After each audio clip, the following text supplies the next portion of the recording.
Hello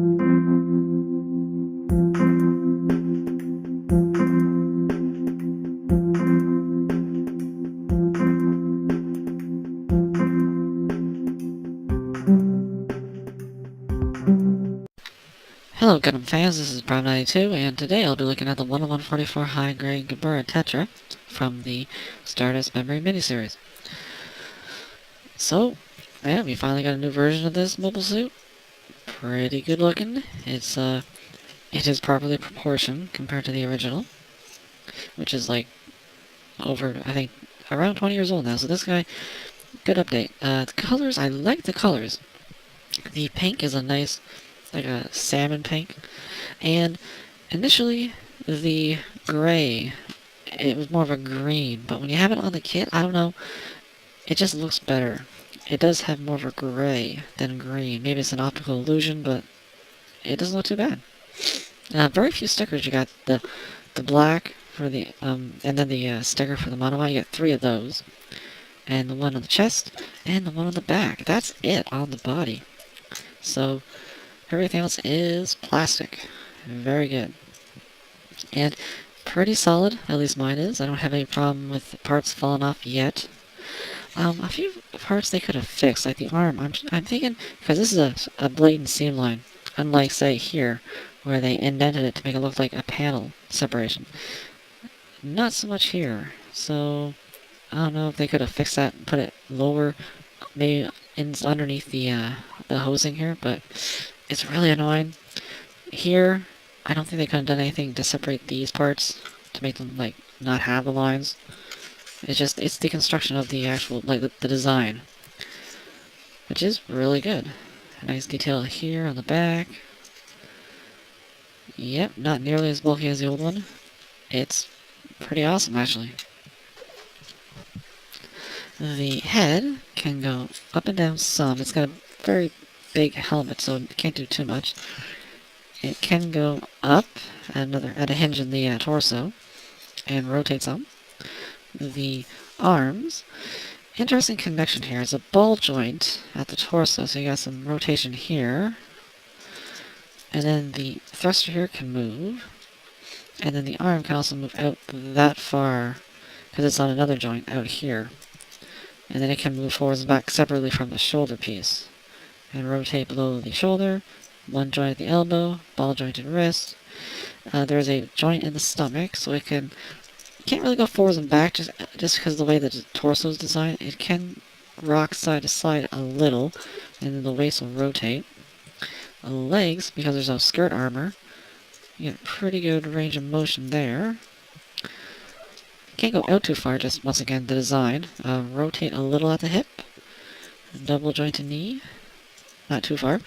The foot there's a joint up in the leg here, so I can go a little forwards and back there, and side to side, and then the foot can go forwards and back, side to side, and rotate on a ball joint. So it's pretty good. The biggest problem is the design of the actual mobile suit itself, which does hinder the overall articulation they could give it, but I think they did a pretty good job for the size of the model. Maybe if we get a master grade, they can pull out a few more joints. But I think for what it is, it's pretty good. And it wasn't really very, like, athletic in the OVA, so I think it does what it needs to do. Well, the Gerbera Tetra does have a beam machine gun. Pretty nice looking. Not too big. Has a trigger finger hand, so you can just slop it. And it does have a slightly angled ball joint, so it conforms pretty well to the body. It's not 100%, yeah, there goes the hand. It's not 100% perfect, just because these parts, once again, the design of the mobile suit in general, you gotta kind of give a little to get a little. And I think it works out pretty well.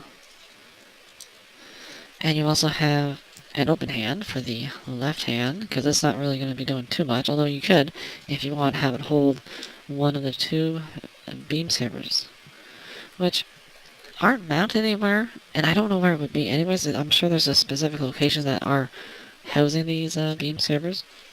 I'd think right here. That would be a perfect place, but I really have no idea where they were. 'Cause I don't think I ever used them. So I don't know if they ever thought about it. So yeah, you get 2 of those. And you do have 2 yellow beams, which is nice, more yellow beams. And that's pretty much it for weapons, but you do get the extra booster, which is very long. Has a little antenna here, has the extra thrusters, the fuel tanks, which are... These are polycap ball joints, but they're done right, because they're sunk in to this part here. So it works kind of like a suction effect. So you can rotate them, and they don't fall off. They're pretty secure on here. At least on mine. Maybe if you get the like a smaller polycap, it might not work so well. And it's interesting how they did it. Because you see, there's no hole here to paint this in. So what you do is you pull off the back piece. And you got a polycap. So you just have to make sure the head's up a little bit. And then peg it right in. Now that hides the back, so you don't see, like, it doesn't look like it's not conformed properly to the body because you can't see anything. And it looks like it should. It's very long. Here is one half of the old one that I have. And you can see they're about equal length. But these are pegs, so they kind of stuck out like that. These ones, you can maneuver the thruster or the fuel tanks to kind of get them out of the way.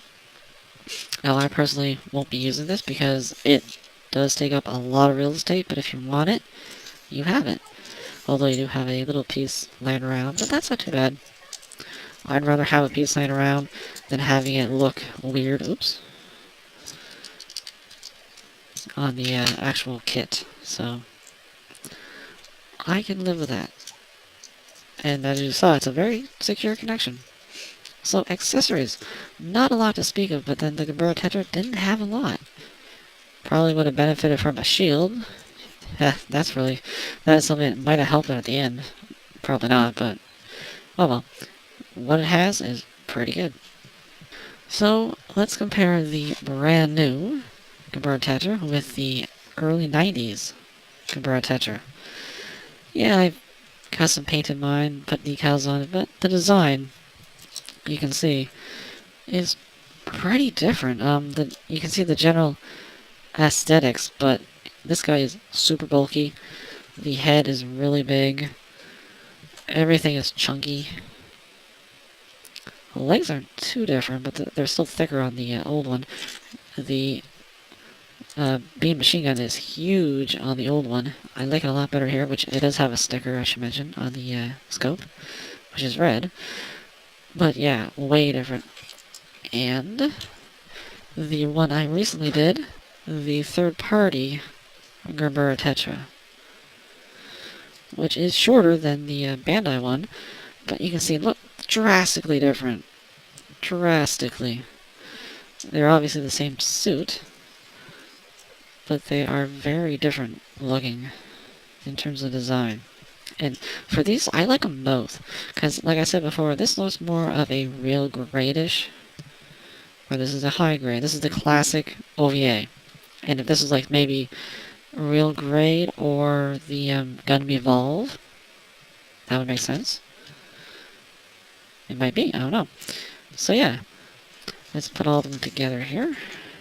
All 3 Gerbera Tetra 1-to-144 kits that I'm pretty sure the only ones that exist. And once upon a time, we only had that one. Now we got 3, which is really surprising.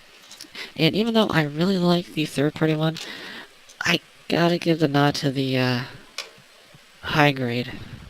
The new high grade. I love it. Great, sleek design. Proportions are spot on. It's nice and solid.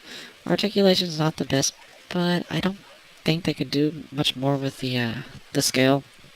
Weapons are accurate. Fuel pod works pretty well, even though it's huge. It's supposed to be, so it's accurate. I just love this thing. So that's about it, and I'll see you at the next review.